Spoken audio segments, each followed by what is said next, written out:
and then we'll go get you, Sabine. But someone's asking, would the blend purse also work for those of us with a wacky neck stuff causing us to fail the scaling test?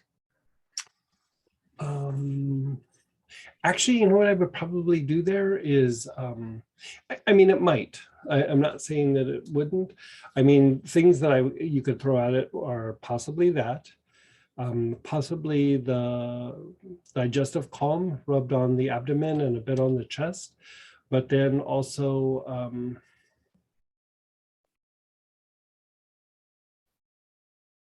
the lovage, like rubbing the lovage in. Like sometimes think about it like this: when the muscle and the tissue is like toxic with inflammatory material and things, even though you're stretching it and you're taking spasms out, still there's like a certain kind of toxicity that doesn't allow it to fully relax or to fully contract, or, you know, it still kind of locks it into this like little bit of a weird dysfunction. And again, going back to my personal injuries, is like I tore a bunch of muscles on one side of my back, not both.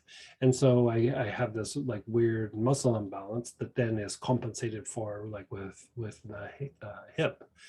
And so when the inflammation gets bad enough, I have to rub things like Lovage on these like really like odd spots to basically, if I put antispasmodics or pain relief, it brings me relief, but for like 6-8 hours or something. But if I detoxify it with Lovage, like for a day or two, I'll go weeks without even putting anything on it because it just doesn't bother me anymore, right? It's taking out the inflammatory materials, the crystalline deposits, the lactic acid, whatever it is in those areas, and is allowing for some fresh blood to go in and is allowing for old stuff to come out.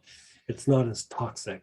And so I wouldn't rule out putting Lovage either on as a body tonic or a neat application. Like, I mean, literally when I'm like that, I'll put like 10, 12 drops of Lovage in my hand and then just rub it into the spot.